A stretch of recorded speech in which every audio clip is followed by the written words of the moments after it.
Maybe you are sitting in a quiet room right now. The lights dim, scrolling through stories of the unseen world. Stories that whisper about the secret codes and hidden messages that have shaped history itself. Before we dive deeper, if you are watching from somewhere interesting, let us know in the comments below and tell us what time it is in your city. I love seeing how far these failed spy files travel, because what you are about to learn isn't fiction. It is the real language that spies and governments have used to move armies and protect secrets for more than a century.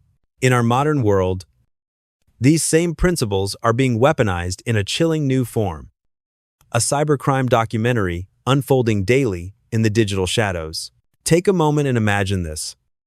One wrong step, one micro-expression out of place, and you aren't just fired, you are erased.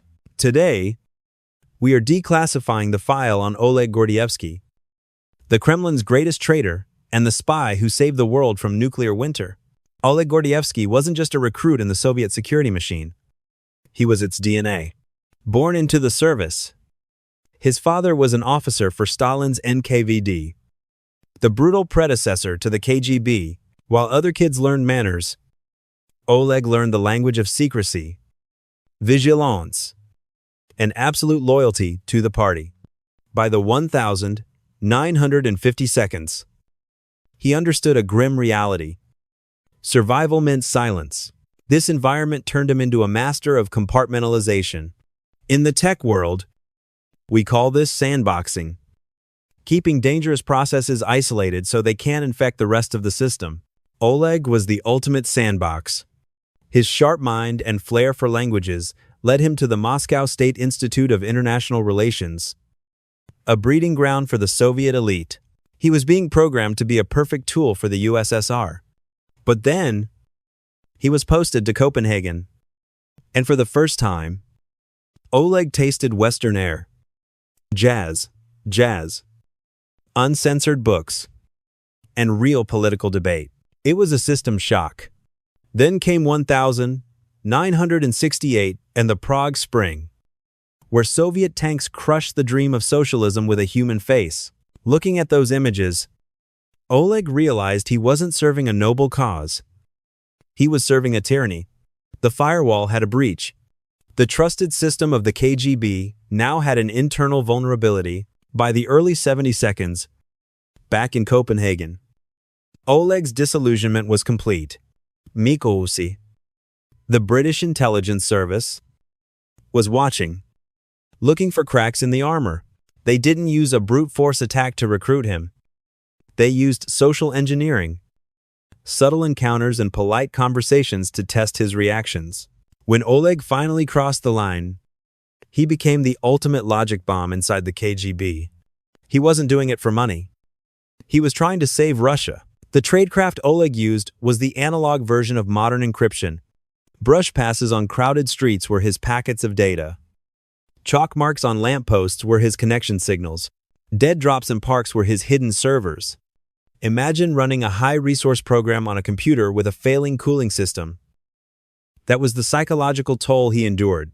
By day, he was the model KGB officer. By night, he was a master of the man-in-the-middle attack. He was intercepting communication between the Kremlin and its agents and relaying it to London. In 1982, the stakes reached a fever pitch. Oleg was posted to the Soviet embassy in London, giving him a front-row seat to the end of the world. Tensions were at a breaking point. Ronald Reagan had called the USSR the evil empire, and the Kremlin was spiraling into a collective system crash of paranoia. They launched Operation RYN, a massive intelligence effort to detect signs of a surprise Western nuclear strike. The Soviet leadership actually believed a first strike was coming. In cybersecurity, we call this a false positive on a massive scale. If the Soviets saw a glitch, they might trigger a global delete button. Oleg funneled this intelligence to MI6. When Margaret Thatcher and Ronald Reagan saw the reports, they were stunned. They realized the Soviets weren't acting out of aggression, but out of absolute dread. This intel allowed the West to adjust their protocols, softening their rhetoric to avoid a nuclear war. Oleg Gordievsky didn't just provide names, he provided the source code of the Kremlin's fear. By 1985, he was the acting resident, the head of the KGB's London station. He was at the highest level of user access possible, all while being controlled by the British. But you can only bypass security for so long before the logs are checked. Moscow began to notice that their operations were being compromised with surgical precision. The intrusion detection system was triggered. The summons to Moscow arrived like a critical error message. Oleg knew a recall usually meant one of two things: a promotion or a firing squad. The moment he touched down in Moscow, he felt the change. His apartment had been scanned. His things moved ever so slightly, and his phones were tapped. The debriefings weren't polite conversations. They were brute force interrogations. They even drugged him with a truth serum, the 80-Sekunde version of a keylogger, trying to get him to slip up. But his data integrity held. He played the part of the loyal officer even while his mind was screaming. He knew he had to trigger Operation Pimlico, his emergency exfiltration plan. The signal was as low-tech as it gets, appearing at a specific corner carrying a Safeway plastic bag.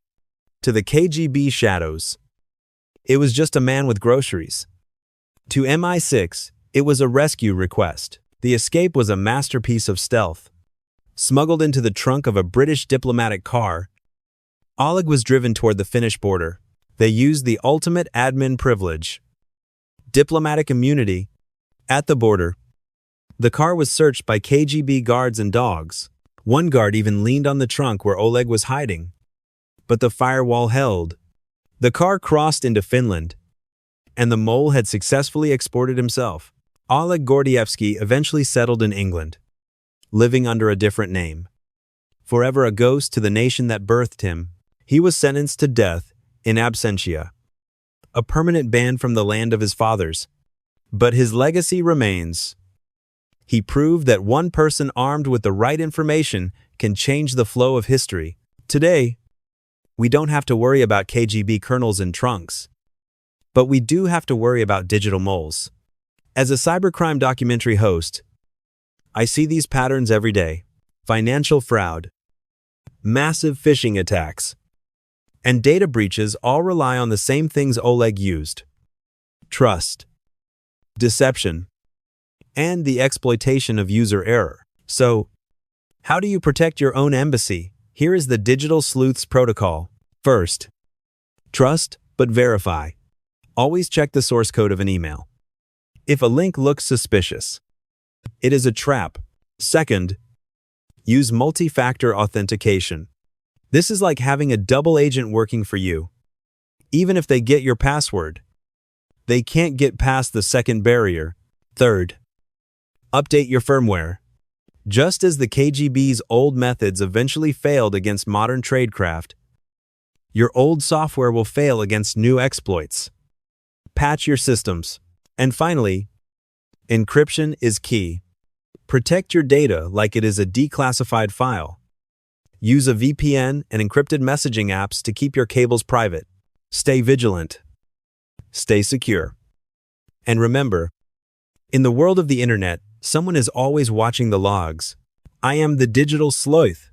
If you found this file valuable, leave a like and share it with your network. Let's keep the digital world a little safer, one story at a time. Until the next declassification, stay in the light.